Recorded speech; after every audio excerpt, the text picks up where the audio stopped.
You're seriously not about to eat that, are you? Yeah, it's just a banana. Nah, you're about to take a bite out of corporate imperialism. Bro, it's a fruit, not Wall Street.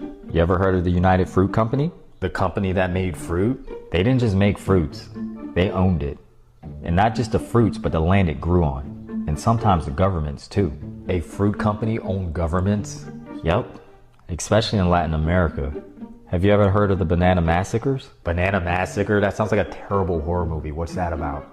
Well, in 1928, Colombian workers went on strike against the United Fruit Company for better working conditions. But the United Fruit Company wasn't having that, so they called in a favor from the Colombian government, who sent the army.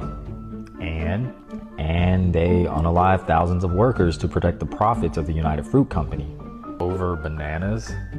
Not just bananas, but control. United Fruit Company basically owned entire countries. You ever wonder why Guatemala had that entire coup thing in 1954? Something about communism, right? That's what they tell you, but it was really about land reform. The Guatemalan president at the time, Jacob Arbenz, wanted to give unused United Fruit Company land back to the farmers, but the United Fruit Company ran to the US claiming communism. And guess what? What?